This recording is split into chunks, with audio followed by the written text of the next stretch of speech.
मैं डॉक्टर अरुण सिंह, सह आचार्य अर्थशास्त्र, बाबू शिवराम राजकीय कला महाविद्यालय।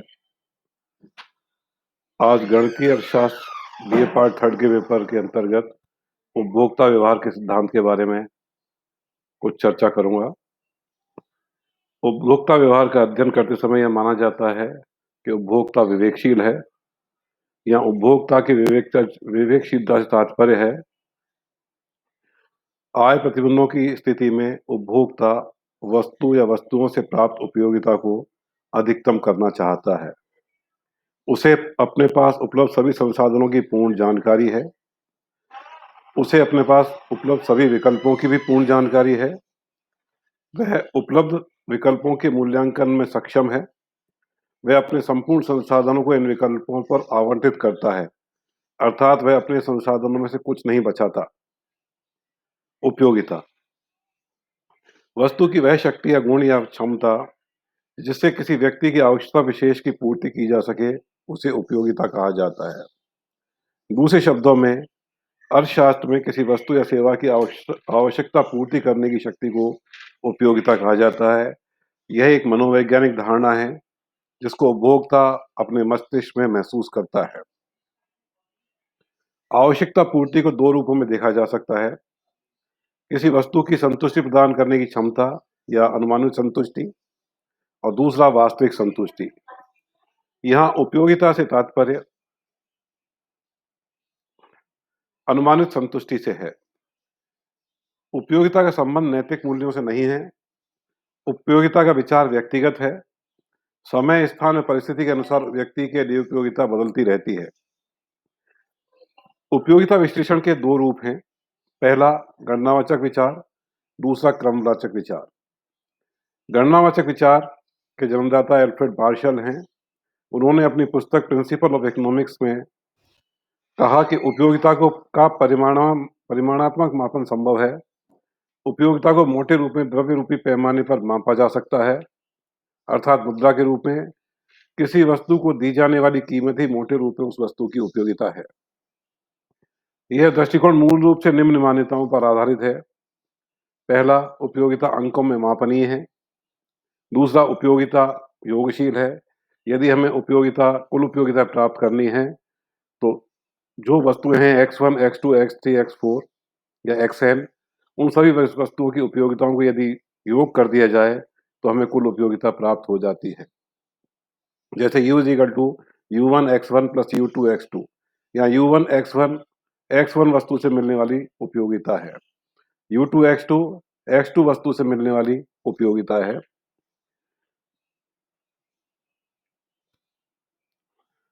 उपभोक्ता को वस्तुओं से प्राप्त होने वाली उपयोगिता एक दूसरे से तुलनीय है। किसी वस्तु से प्राप्त सीमांत उपयोगिता सदैव धनात्मक होती है।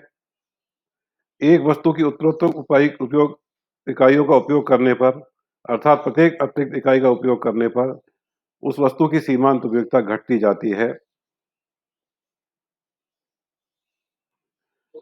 मुद्रा की सीमांत उपयोगिता स्थिर रहती है, अर्थात उपभोक्ता की आय में वृद्धि होने पर भी उसके लिए अपने रुपये की सीमांत उपयोगिता पर कोई परिवर्तन नहीं होता, यानी MUM कांस्टेंट मानी गई है। उपभोक्ता को अपन दो प्रकार से इसका विश्लेषण करेंगे: यदि उपभोक्ता एक ही वस्तु का उपभोग करता है या कई वस्तुओं का उपभोग करता है। तो प्रारंभ में हम देखते हैं उपभोक्ता एक वस्तु के संतुलन में कैसे होगा।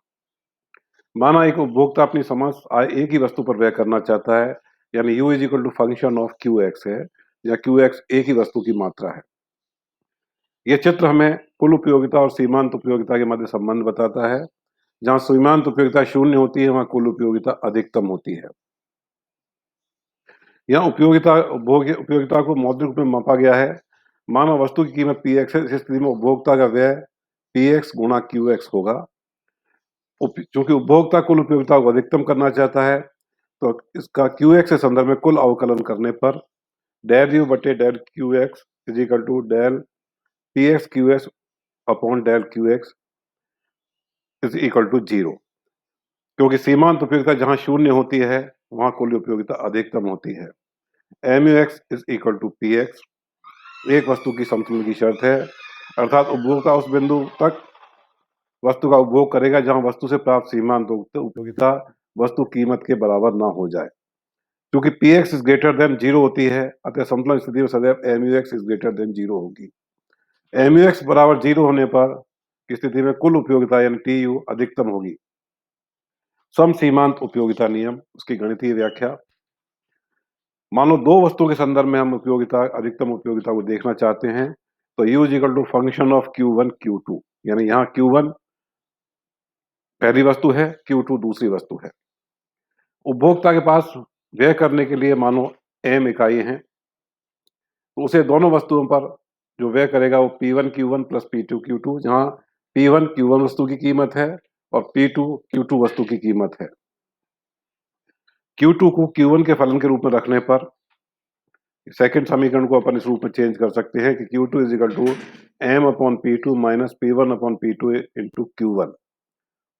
क्योंकि Q1 और Q2 के मध्य एक निश्चित संबंध है आय प्रतिबंधों के कारण, अतः उपयोगिता फलन U को केवल Q1 के सापेक्ष अवकलन करने पर अधिकतम की शर्त प्राप्त करना पर्याप्त होगा। अधिकतम की प्रथम शर्त है कि du बटे dx को अपन 0 के बराबर रख दें, और द्वितीय शर्त यह है कि उसका द्वितीय अवकलन लेस देन 0 होना चाहिए।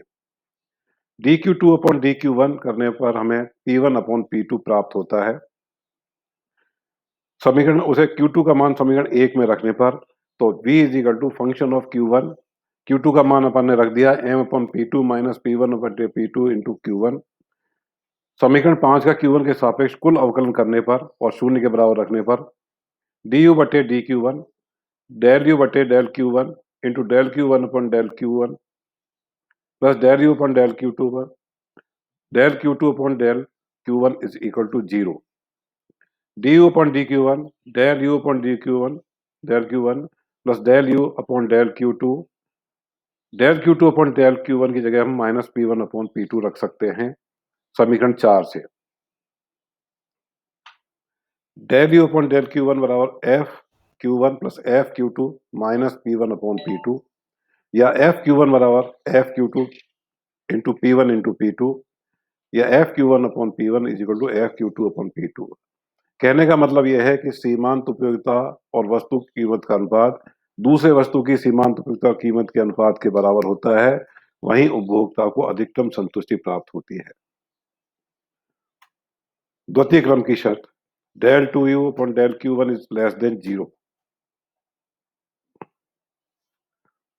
Del u upon del q1 बराबर f q1 plus f q2 minus p1 upon p2, इसका द्वितीय अवकलन करने पर f q1 के सापेक्ष के अवकलन कर रहे हैं, f q1 into q2 del q2 upon del q1 plus f q2 q1 minus p1 upon p2 plus f q2 minus p1 upon p2 upon del q1 2 बटे del q1 is less than 0।